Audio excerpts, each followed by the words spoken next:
Bienvenue sur Teach, votre émission d'enseignement et de maturité spirituelle. On est maintenant une famille, n'est-ce pas? Et on veut être une bonne famille. On veut surtout qu'on commence à être une famille à partir de là où nous sommes, d'où nous sommes nés, nos parents, nos frères et sœurs. On veut être une bonne famille où notre foi chrétienne y apporte quelque chose en tant que solution aux problèmes qui sont récurrents dans un contexte familial. C'est ce que nous sommes en train d'apprendre depuis le début de cette semaine. Et aujourd'hui, j'aimerais partager avec vous un phénomène assez socialement controversé, mais bibliquement, c'est clair. C'est le phénomène de la polygamie. Les mariages polygames et leurs conséquences. Lorsqu'on se retrouve dans un contexte où une personne, un homme, se met à avoir plusieurs femmes, ce n'est jamais sans conséquence dans la vie de la famille. Ça apporte tellement de problèmes et de complications qu'il faut, à partir de là, résoudre le problème d'une autre manière que dans les autres types de familles. Quels sont ces problèmes? Qu'est-ce qui est à la base de cela? Comment on peut réellement résoudre des problèmes ou les conséquences des mariages polygames? Alors, let's teach. Grandissons ensemble.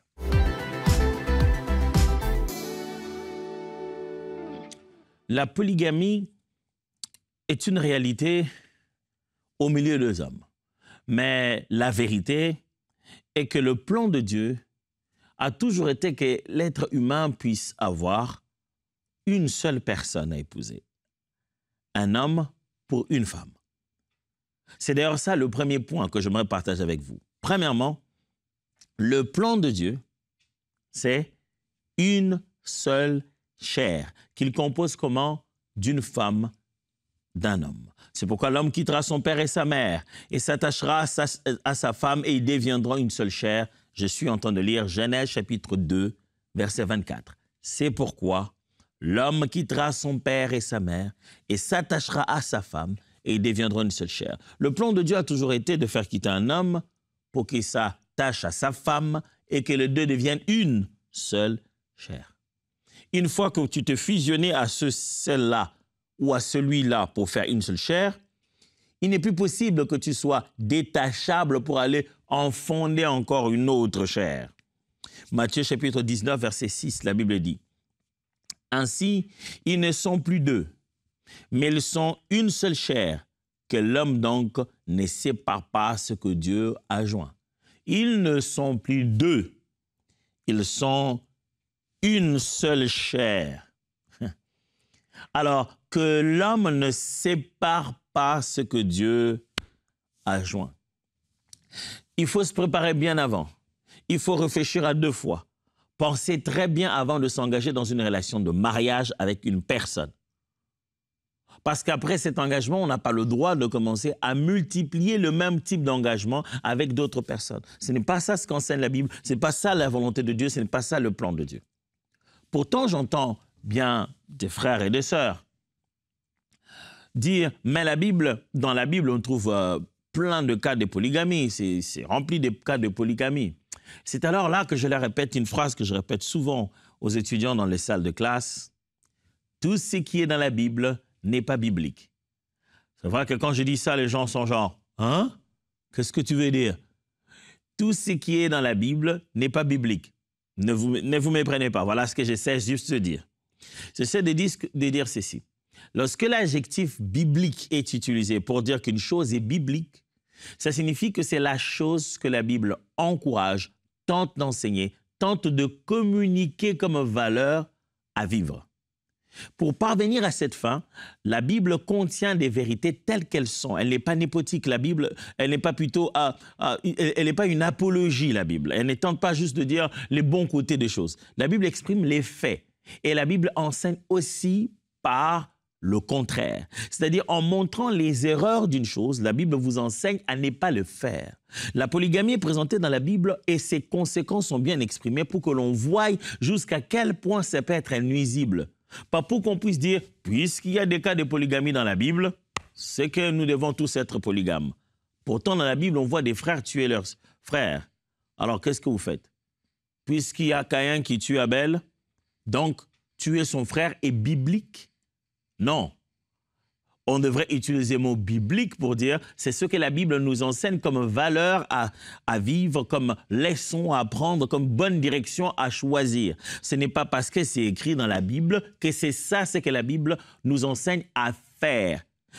Certaines choses sont écrites dans la Bible justement parce que la Bible veut nous apprendre que ce n'est pas ça qu'il faut faire. La polygamie en fait partie.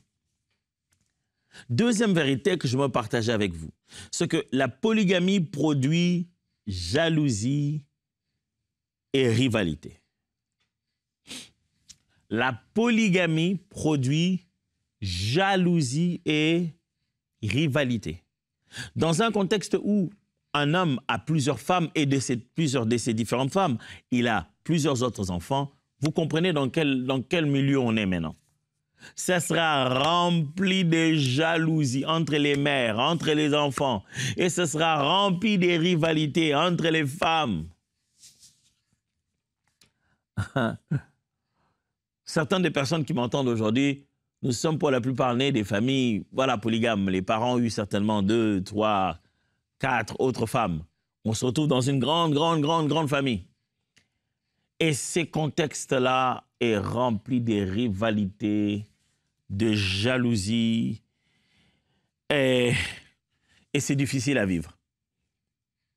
Je me rappellerai qu'une fois, j'étais allé dans l'un de nos villages, pour ainsi dire, dans un village que bâtissait mon oncle, et je suis allé en vacances, et il y avait 2 maisons pour chacune des femmes, de celles qui étaient là au moins. Il y avait une maison de ce côté pour une femme, une autre en face, carrément. Les maisons se regardaient. Il y avait une même cour, les maisons étaient face à face. Et il y avait une cour commune. Et puis tout autour, il y avait la forêt. Donc, l'oncle dormait chez celle-là. Et puis à un moment donné, il quittait chez celle-là et puis il allait dormir chez l'autre. On pouvait sentir, nous les enfants, si jeunes qu'on était, mais on pouvait sentir que cette dame-là est en train de préparer aujourd'hui un mets spécial parce qu'il veut avoir l'oncle de son côté. Et ce n'est pas facile. Même quand les enfants tenteraient de se mélanger, de se mêler entre eux, de vivre comme si c'était tous une même famille, à des moments particuliers pour les passations d'héritage, les avantages particuliers, chaque femme protège son enfant ou même le rappelle de temps en temps que malgré que ce sont tes frères, il ne faut jamais oublier que vous n'êtes pas de la même mère. La polygamie a des conséquences telles que... On aurait préféré naître chacun d'une famille différente, on saurait qu'on est des amis. Vous voyez, des fois c'est plus simple. Savoir que je suis né d'un autre père et d'une autre mère, et on est des amis, on est des bons amis, on est bien. Que de naître d'un même père et des mères différentes, avoir en même temps des éléments communs et des éléments de distinction, être en même temps ensemble sans être ensemble, être en même temps en train de poursuivre un même but tout en sachant qu'à un moment ou un autre, on est ensemble et on cessera d'être ensemble, être à la fois à l'ensemble, être en fois en train de suivre le même but en craignant la trahison quelque part, c'est un climat invivable. Genèse chapitre 16, versets 4 à 5, la Bible dit « Il alla vers Agar, elle devint enceinte. Quand elle s'est vue enceinte, elle regarda sa maîtresse avec mépris. Et Saraï dit à Abraham, « L'outrage qui m'est fait retombe sur toi. J'ai mis ma servante dans ton sein et, depuis qu'elle voit qu'elle est enceinte, elle me regarde avec mépris. Que l'Éternel soit juge entre moi et toi. » Ce passage me fait rire chaque fois que j'essaie d'imaginer Abraham, le pauvre Abraham. Abraham est en train de subir les états d'âme des femmes. La femme, elle est jalouse et la rivalité des femmes. Chaque fois que je regarde ça, je dis « Oh, Père Abraham, oh, Père Abraham ». À l'origine, c'est Saraï qui vient voir Abraham et qui lui dit « Écoute, je n'ai pas d'enfant. Celle-là, c'est ma servante. Je la trouve belle, je la trouve bonne pour toi. Elle m'est fidèle. » Je pense qu'à la base, la dame s'est dit « C'est parmi les plus fidèles de mes servantes. » Et dit « Je te la donne pour que elle puisse avoir un enfant, elle puisse avoir un enfant à mes pieds et que je puisse avoir son enfant puisse être mon enfant. » Elle n'a même pas encore accouché. Elle est juste devenue enceinte et commence déjà un peu à se comporter différemment. Et Saraï s'est dit, Tout cela, c'est toi, Abraham. C'est toi, Abraham. Maintenant, cette fille est devenue enceinte. C'est Dieu. Dieu. Ah, il y a un Dieu au ciel. Abraham, il y a un Dieu. Il y a un Dieu au ciel qui voit dans quoi tu m'as mis, Abraham. J'imagine le pauvre Abraham en train de regarder et dit, ah, dans quoi on est là? Et à la base, elle a toujours été là, elle a toujours été ici, la servante, et en aucun jour, tu ne m'as vu aller vers elle. C'est toi qui es venu avec l'idée de pouvoir la transformer carrément en mère porteuse pour qu'elle puisse avoir un enfant pour toi. Et maintenant, c'est ma faute. Dès qu'on commence à se retrouver dans un contexte où le même père commence à avoir plusieurs autres femmes, la vie à l'intérieur devient difficile. On commence à craindre l'empoisonnement. On commence à craindre dans nos contextes culturels, nous, on commence à craindre des fétiches, on craint des choses. La vie devient invivable. Genèse chapitre 30 donne un bel exemple. Genèse chapitre 30, verset 1 à 2. Lorsque Rachel vit qu'elle ne donnait point d'enfant à Jacob, elle porta envie à sa sœur. Elle dit à Jacob, « Donne-moi des enfants ou je meurs. » La colère de Jacob s'enflamma contre Rachel. Elle dit, « Suis-je à la place de Dieu qui t'empêche d'être féconde ?»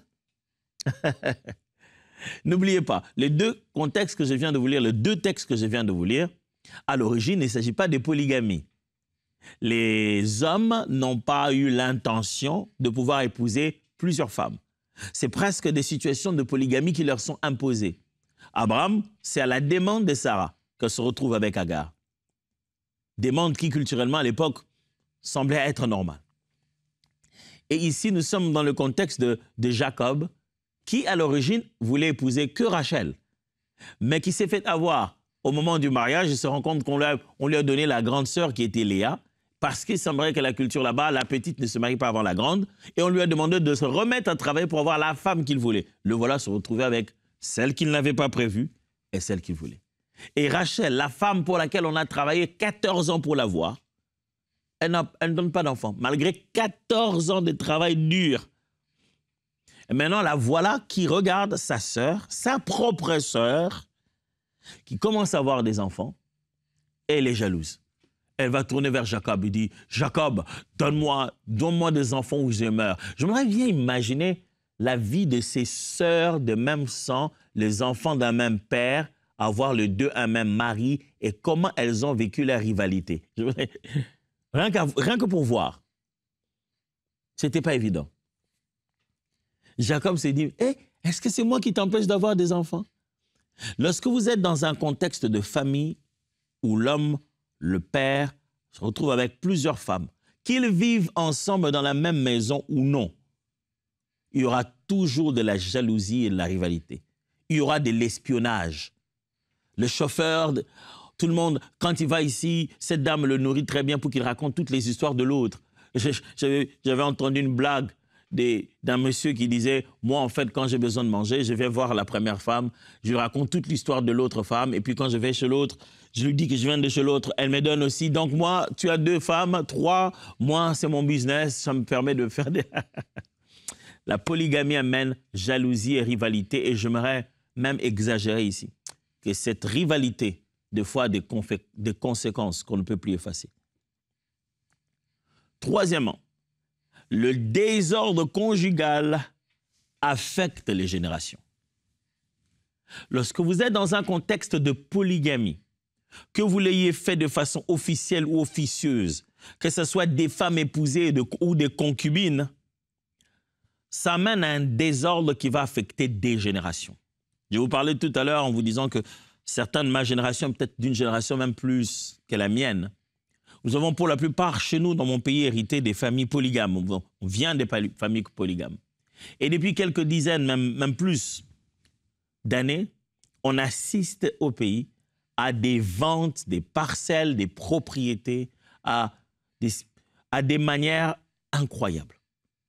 Des propriétés qui auraient pu être de source de bénédiction, de l'héritage pour d'autres générations sont spoliées parce que les héritiers ne sont pas un. Chacun vient d'une femme différente. Chaque mère a peur que ses enfants ne puissent pas hériter. On finit par en arriver au point de vendons-le et chacun va avoir sa part. Mes amis, la polygamie a des conséquences. Ces désordres-là vont de génération en génération. Ce n'est pas seulement les deux femmes qui vont être rivales. Elles vont communiquer ça chez les enfants. Les enfants, s'ils ne sont pas attentifs, intègrent ça. Et le communiquent encore aux enfants de leurs enfants. Deux fois, comme je le disais tout à l'heure, deux fois, il est mieux encore d'être un ami, une connaissance qui est d'une autre famille, que d'être son propre frère ou sa propre sœur, de même sang de père, mais des sangs de mères différentes. 1 Roi chapitre 11, versets 1 à 4. Le roi Salomon aima beaucoup de femmes étrangères, issues des nations dont l'Éternel avait dit aux enfants d'Israël, « Vous irez point chez elles. » Il eut 700 familles, et il eut 700 femmes, princesses, et 300 concubines. Et ces femmes détournèrent son cœur. À l'époque de la vieillesse de Salomon, ces femmes inclinèrent son cœur vers d'autres dieux. La Bible est en train de démontrer là où tout ça amène. Quand il parle du nombre de femmes de Pharaon, ce n'est pas pour nous encourager, de Salomon, ce n'est pas pour nous encourager à en avoir. Si vous voulez vraiment lire et voir l'encouragement, voir les leçons, c'est à la fin ici. Voyez comment la fin, comment ça finit, qu'est-ce que ça amène. La Bible est en train de nous montrer un jeune homme studieux, un jeune homme respectueux, intelligent, consacré au Seigneur, qui lui demande la sagesse, qui commence sa course avec gloire. Et la Bible nous montre qu'est-ce qui cause sa chute après. C'est pour ça qu'elle nous raconte l'histoire de ces différentes femmes qu'il a. Pas pour nous dire, allez, vivez dans des vies de polygamie, pour dire, regardez ce que la polygamie amène avec le temps. Un grand désordre. C'est parce qu'il avait plusieurs femmes que David se retrouve dans des conditions d'inceste, où un frère commence à être passionnément, j'allais dire sexuellement, érotiquement attiré par sa propre sœur, d'une autre mère, au point de planifier un viol. Et à cause de ce viol, ce qui arrive, c'est que le frère planifie un meurtre, tue son propre frère. Regardez dans quelle famille est devenu David maintenant. Ces personnes auraient pu naître d'autres parents. Ils n'allaient pas avoir la même chose. Ils n'allaient pas avoir ça comme rancune, comme problème. La polygamie a des conséquences. Elle en a déjà eu, pasteur. C'est déjà fait. Qu'est-ce que tu nous dis? Est-ce que tu es en train de me dire, tu veux juste me culpabiliser, mais montrer combien je me suis retrouvé dans une... Non, ce n'est pas ça le but. La quatrième chose est celle-ci. La personne polygame doit reconnaître ses fautes et se tourner vers la miséricorde de Dieu. Si finalement vous vous rendez compte que c'était un mauvais choix, que c'était une mauvaise façon de vivre, et vous vous rendez compte que ce n'était pas ça l'intention de Dieu, ce n'est pas ça ce que vous auriez dû faire, il est simple. Dieu est un Dieu d'amour et rempli de miséricorde. Le Seigneur peut vous aider dans votre situation complexe dans laquelle vous êtes. Il peut vous sortir de là. Il peut vous trouver les meilleures façons de gérer ce qui se passe maintenant. Il peut vous trouver les meilleures façons, maintenant que vous avez donné votre vie à Jésus, tous ces enfants sont vôtres. Il est possible de savoir comment gérer de redresser et d'élever cette famille selon les seigneurs, même quand à l'origine, ça a été une famille polygame. Psaume chapitre 51, versets 3 à 4. Ô Dieu, aie pitié de moi dans ta bonté. Selon ta grande miséricorde, efface mes transgressions. Lave-moi complètement de mon iniquité et purifie-moi de mon péché. Voilà un cœur qui se répand. Voilà un polygame qui se répand. Il dit, Dieu, pardonne mes fautes. Je ne sais pas, vous êtes devenu polygame intentionnellement ou par des conséquences, comme nous venons de l'apprendre aussi de certaines personnes dans la Bible. Je ne sais pas dans quoi vous êtes, mais une chose est sûre, lorsqu'on se tourne vers le Seigneur, notre regard devient rayonnant de joie. Dieu sait nous trouver des solutions que nous ne savons plus comment trouver. Mais si on y vient avec humilité et on vient avec ce sens d'abandon en disant, Dieu, c'est moi qui l'ai fait. Fixé, je ne sais plus fixer. Il nous viendra au secours. Proverbe 28, verset 13 dit, Celui qui cache ses transgressions ne prospère point. Mais celui qui les avoue et les délaisse obtient miséricorde. N'aie pas peur de considérer que c'est un mal parce que tu te dis, mais les conséquences, c'est là, le vin est déjà tiré, mais bon, pasteur, tu dis ça, bon, ouais, c'est intéressant ce que tu dis, c'est bien, mais pratiquement, tu me demandes de faire quoi? Mais le vin est déjà tiré. Ouais, tu dois devoir accepter d'abord, commencer par accepter que ça, ce n'était pas bien. C'est juste qu'aujourd'hui, tu justifies ça, tu trouves une façon de donner une réponse à ça. Comment tu vas vraiment désirer une aide si tu ne considères pas que tu as besoin d'aide? Mon frère, tu as besoin d'aide. Papa, tu as besoin d'aide. Tu as besoin d'aide, maintenant tu as une famille complexe à gérer. Tu as vraiment besoin d'aide. Et pour ça, il faut s'approcher du Seigneur et dire, Dieu, j'ai mal fait. Je n'ai pas marché dans les principes que tu avais prévus sur la terre et les conséquences sont là. Guide-moi, aide-moi à me redresser. Aide-moi à faire de ceci une famille qui te glorifie. La cinquième chose, la voici. Dieu peut restaurer une histoire brisée. Le Seigneur est toujours capable de corriger ce qui a été abîmé. Une histoire qui a été complètement brisée, le Seigneur peut le réparer. Peut-être que vous m'écoutez aujourd'hui, c'est vous qui vivez cette vie de polygame. Vous vous êtes peut-être retrouvé dans une polygamie ou parce qu'on vous a fait une pression en vous disant non, mais comme elle n'a pas toujours d'enfants, quand même, tu ne veux pas vivre comme ça, tu dois t'essayer quelque part. On ne sait pas est-ce que c'est toi ou c'est elle qui a les problèmes. Écoute, essaye-toi quelque part. S'il y a un enfant, moi, il y a un enfant. Tu te retrouves dans une vie de polygamie qui, à la base, n'était pas ton intention. Ou alors, tu l'as voulu, mais tu as cru que l'autre allait juste être une petite copine que tu cacherais. Ou peut-être pour toi, tu penses même qu'il n'y a pas de mal à ça. Peut-être que toi qui m'écoutes aujourd'hui, en fait, tu es enfant issu de polygamie. Tu es le fils, la fille de la deuxième, de la troisième, de la première. Le Seigneur regarde cette circonstance, quelle qu'elle soit. Il a la capacité de réparer ce qui est brisé dans cette histoire. Tu ne t'entends pas avec tes demi-frères, j'entends cette expression-là. Demi-frères, demi-sœurs. Vous avez déjà vu comment, je le disais tout à l'heure, combien c'est difficile. On a des problèmes difficiles à résoudre. On s'est dit, je préfère 100 fois alors avoir des problèmes avec un ami, quelqu'un qui est d'une autre famille. Aujourd'hui, quand des frères, comme ils se disent, demi-frères ont des problèmes, c'est incroyable, c'est catastrophique. On a même l'impression que c'est un étranger qui vient d'une autre planète. On pardonnait encore un parfait étranger qui n'est même pas de la famille, mais on aurait du mal à se réconcilier et à mettre carte sur table avec quelqu'un dans lequel coule le même sang dans les veines, ne fût-ce que par le père, même si les mères ne s'entendent pour rien. Le Seigneur peut corriger cette situation. Le Seigneur peut réparer cette famille. Votre grande famille a plusieurs mères. Jésus peut en faire une bonne famille. Laissez-le entrer. Laissez Jésus prendre place. Laissez vos relations dépasser les relations de fils de telle mère, mère une, mère deux. Laissez Christ faire de vous une famille en lui. Laissez Christ devenir le père de la maison. Laissez Christ être le point de l'unité. Laissez Jésus-Christ améliorer vos relations. Ne le considère plus juste comme frère, sœur, il vient de l'autre maman. Cette maman-là ne nous aime pas. Elle ne nous a jamais aimés. C'est elle qui a amené tellement de problèmes dans le mariage de ma mère. Est-ce qu'on peut dépasser ça? Et c'est dire que lorsqu'il viendra et qu'on montera dans les airs, il ne nous mettra pas d'après la liste de quelle mère et de quel père.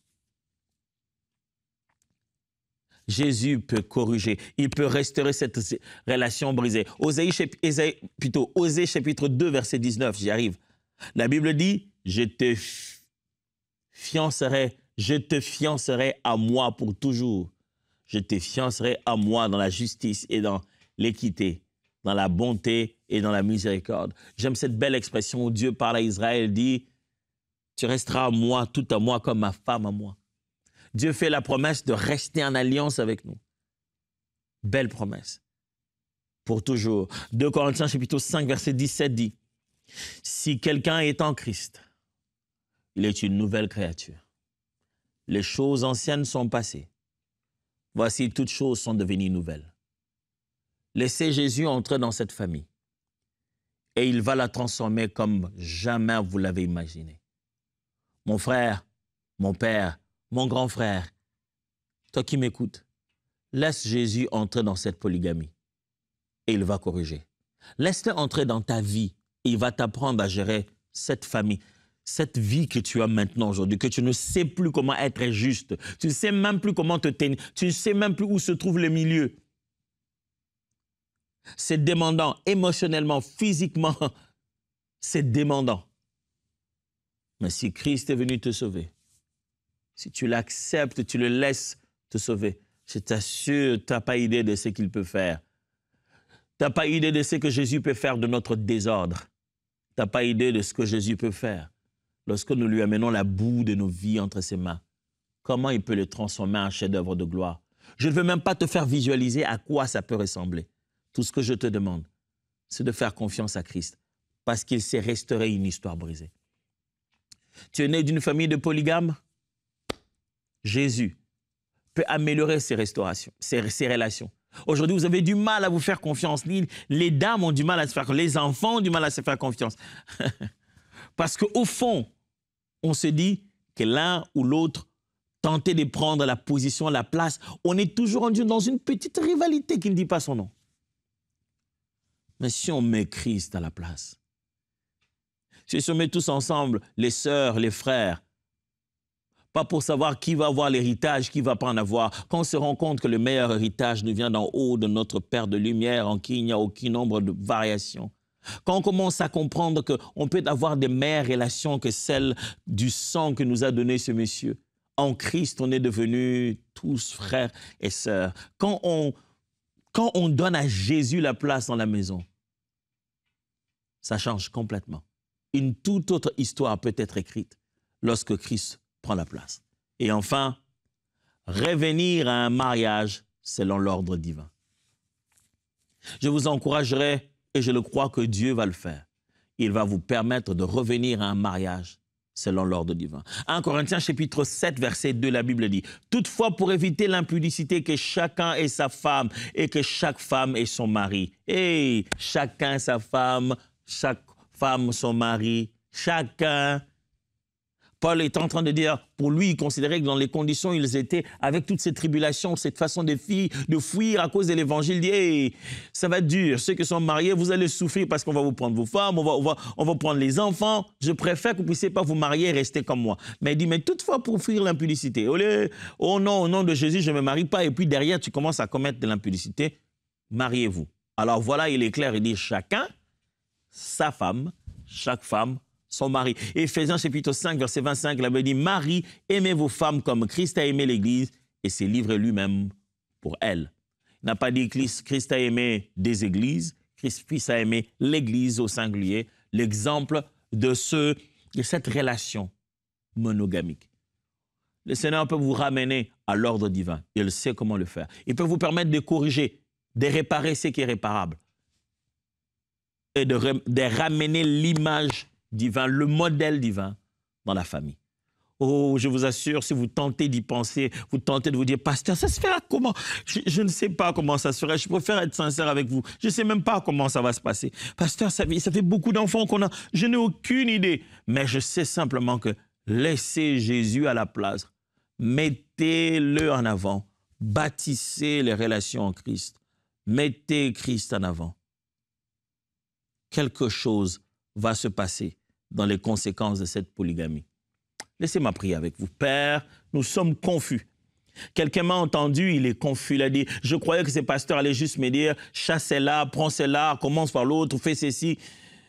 On dirait que c'est beaucoup plus compliqué. Oh Dieu, oh Dieu, oh Dieu. Je t'en supplie.